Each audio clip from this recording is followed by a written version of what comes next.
I've just received a call from Secretary Clinton.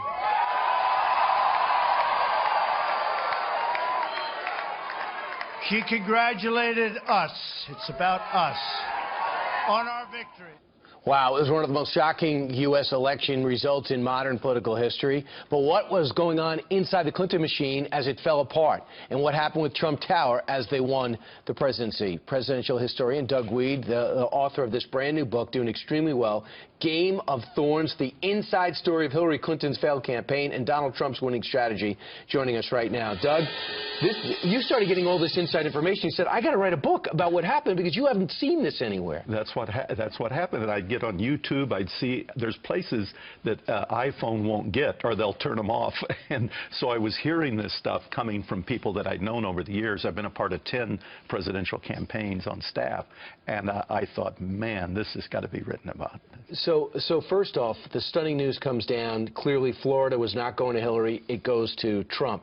Then little by little, she starts losing the Rust Belt states. When it became clear and she makes the phone call that you just saw right there that Donald Trump receives, how does Hillary react, according to your sources? According to my sources, a violent reaction. There were 3 sources at the Peninsula Hotel, and they said she just freaked out.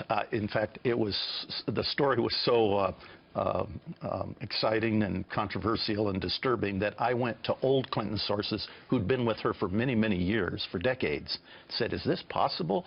That she was angry, there was shattering glass, then there was Ed Rendell on public TV saying, I just left and she's very angry. So we had people right there at the moment when it happened. It was North Carolina kind of that was what disturbed, the numbers from North Carolina. Right, you knew things was wrong when they lost Florida. Meanwhile, here's the quote. The Secret Service agent present for hours at the hotel confirmed that there was smashing of glass and long periods of heated shouting inside the Clinton rooms. Brief glimpses inside the rooms confirmed that there were heated discussions underway, and Mrs. Clinton was upset. Remember, John Podesta came up and said, hey, we're going to hold on, we're going to wait to see, and next thing you know, she says, I quit, I'm finished, I'm through.